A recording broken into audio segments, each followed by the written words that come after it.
Hello everyone, welcome to the Evangelist Nick Garrett channel.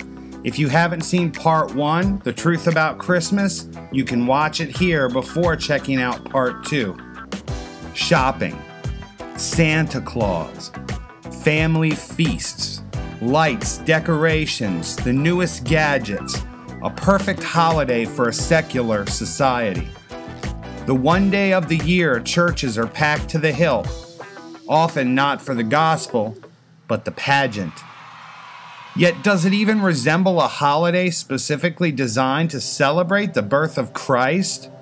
Or as called in the earliest centuries, the Feast of the Incarnation? In a November 2018 article, Hans Hildebrandt said, "The German word Weihnachten denotes hallowed night.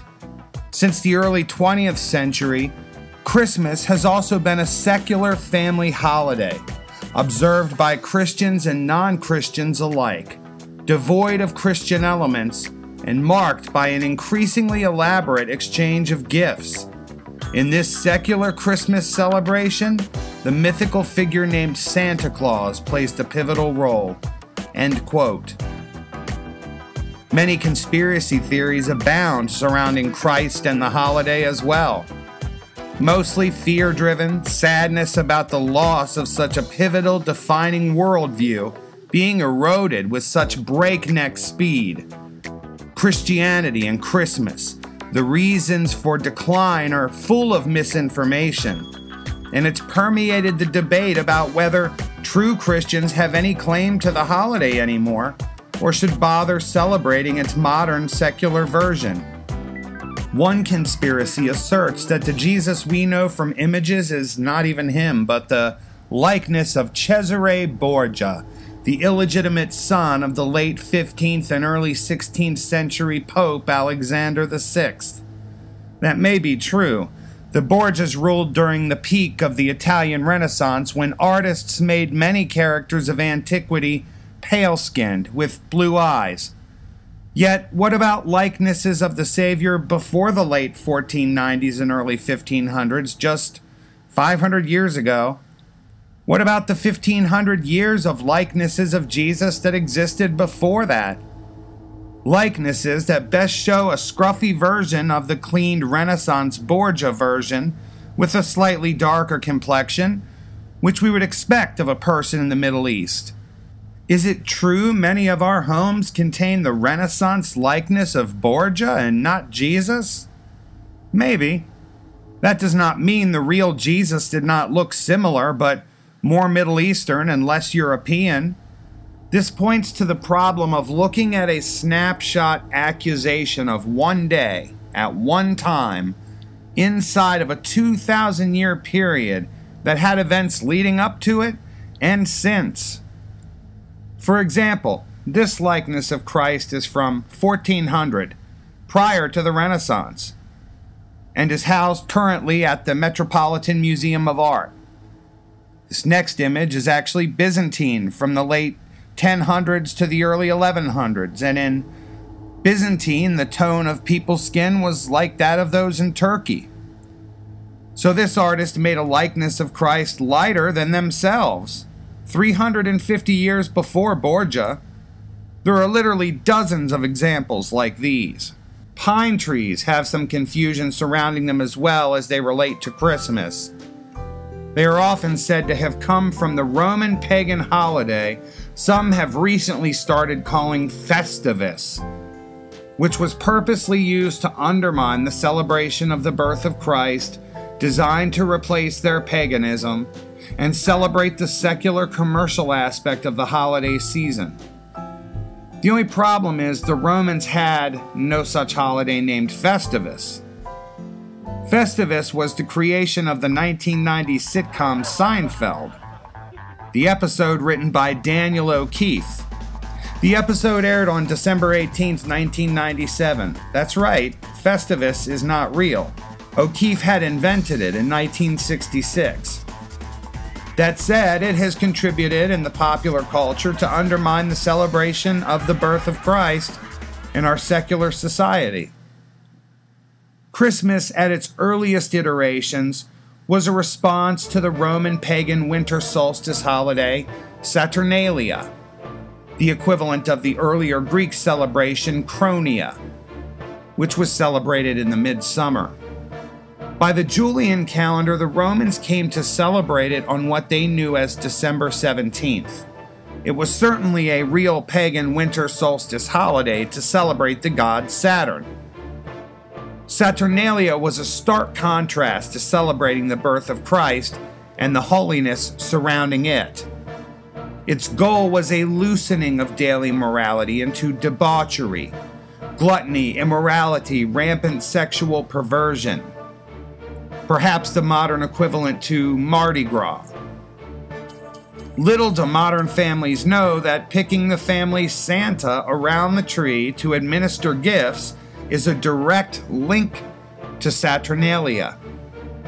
During Saturnalia, gift-giving, a family feast, days of partying were common. Yet for all this, the celebration of the birth of Christ was chosen to be celebrated during the same time of year as the winter solstice celebrations that every culture had around the world. In doing so, bits and pieces of the celebration of the birth of Christ ended up mixed in with pagan traditions all over the world. In the early 4th century, when St. Nicholas of Bari, Bishop of Myra, demonstrated the acts that would evolve into Santa Claus, and in honor of Christian charity, he put into motion the elements that would make their way to Christian communities worldwide, with minor cultural additions and subtractions over centuries. Then there is the potential that the concern over the Christmas tree is misplaced. It is believed to be linked to the ancient mystery religions of old. But that is a misinterpretation. It is actually the pine cone that has those links. More on that in a moment. But the tree itself and the use of the pine tree for Christmas developed as late as the 16th century by Martin Luther himself. Luther was actually the first to commandeer the German winter celebration using evergreens, whose celebration went back to medieval Estonia and Latvia, and instead he adorned them with lights to represent the light of Christ. Now, the pine cone itself possesses a much more interesting connection that concerns people today. The tree itself is fine. The pine cone, which has its origins in Sumerian art, has the dual meaning of knowledge and immorality. In translations over the last few centuries, it is associated with the pineal gland and the third eye. To light the tree points to enlightenment principles. To adorn it with Christian relics brings it into the realm of overtaking the pagan meaning for a Christian, one that borders on the very idolatry it was meant to replace, according to many. This area must be researched more. The cone is theorized to have been involved in the gods or God making humanity itself, and is associated with using and displacing sound waves to move monolithic objects.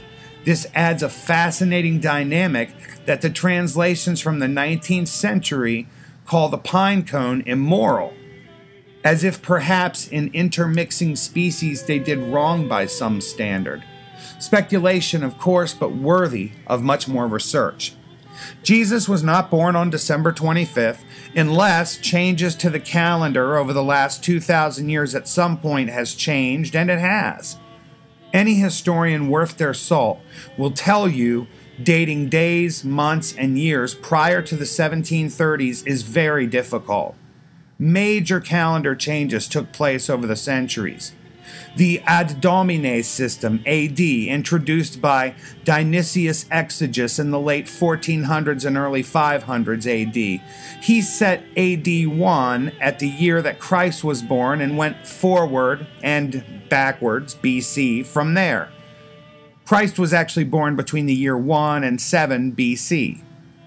Prior to that, just consider the invasions, counter-invasions, integrations of cultures that took place after the fall of Rome, the rise of the Franks, the rise of Moorish Spain, Al-Andalus, the Crusades, and the eventual mixing of the world's cultures into the melting pot of shared interests and sea travels, compelling constant rejections and adoptions of calendar systems. To at least place something in the correct century, and for a master, perhaps decade, would be a truly amazing work. So December was strategically chosen by the Church, with the Easter celebration beginning in the decade of the 320s AD near the spring equinox. Now a winter solstice full of paganism had the model Christian figure of Saint Nicholas to inspire. His parents had died, leaving him well off financially. He used that money to toss bags of gold through windows in secret, and food for the needy. He became a central figure in the Christian commandeering of the winter pagan holidays to celebrate the birth of Jesus Christ instead. Another reason winter is out for the actual birth. Well, the shepherds were in their fields watching their sheep by night, a practice believed to have been suited for warmer weather. From there, human error and centuries of time did the rest. The various good deeds of St. Nicholas, Kris Kringle, Father Christmas was the representation of Christianity, but also, over time, various pagan festivals into this continued evolution of secular winter festivals.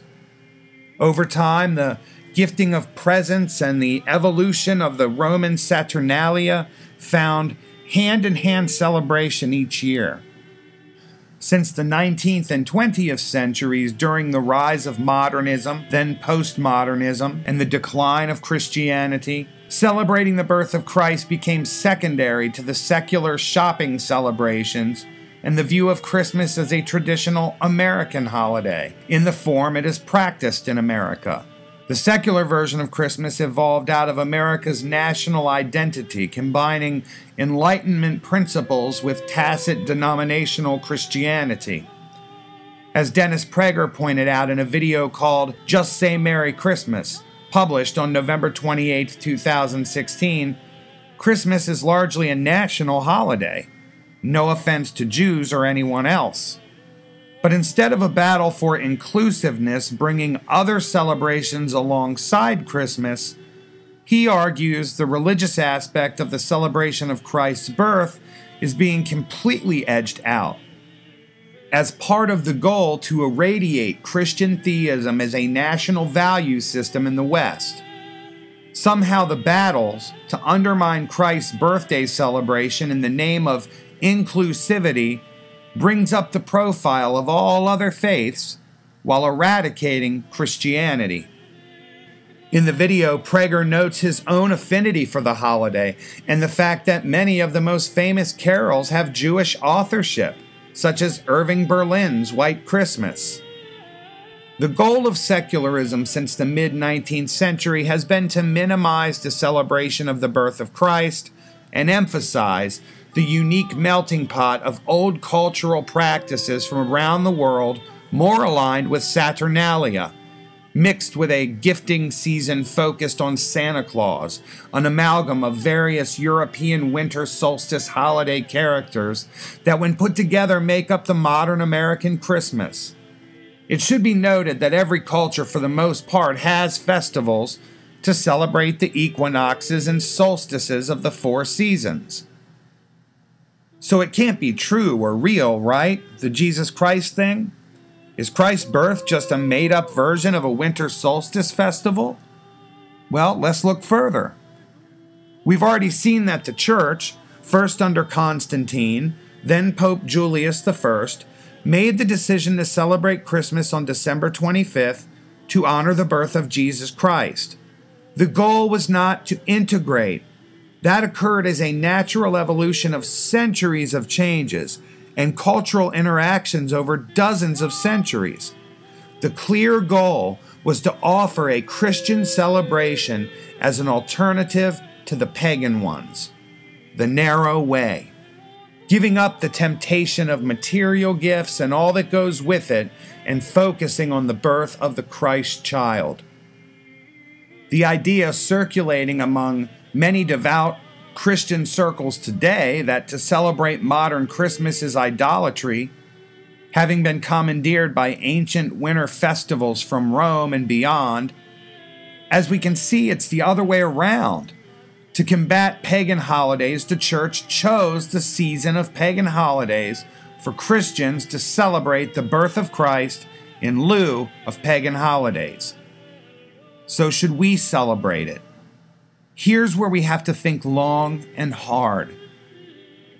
Taken over by the church to replace pagan holidays, not pagan holidays taking over Christianity. Early Christianity steadily rose. Paganism died as a relic of the past. No doubt at times compromises took place. You may keep your pine tree, but now the emphasis must be Jesus' birth. To abandon the purpose of the season does not bring glory to the Lord, though. We are supposed to tell people about the alternative. We have been fooled our whole lives into believing this is Christmas, as it is. But we reach a time where we know better. We must evangelize and explain the true purpose of the holiday.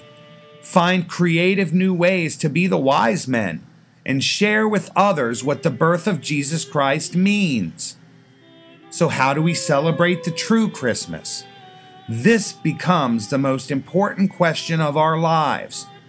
We cannot abandon the family gathering. Then who do we evangelize to? We cannot abandon the charity that comes with the season, the legitimate acts from those who do it for Christ. Or how can we call ourselves affiliated with the Master?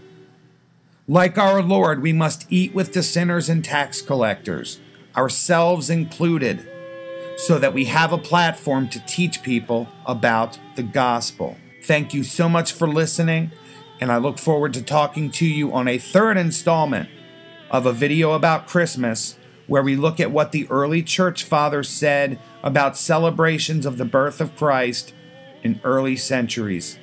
Talk to you next time. Please subscribe, like, and share. Find me on other platforms at Evangelist Nick G. Thanks.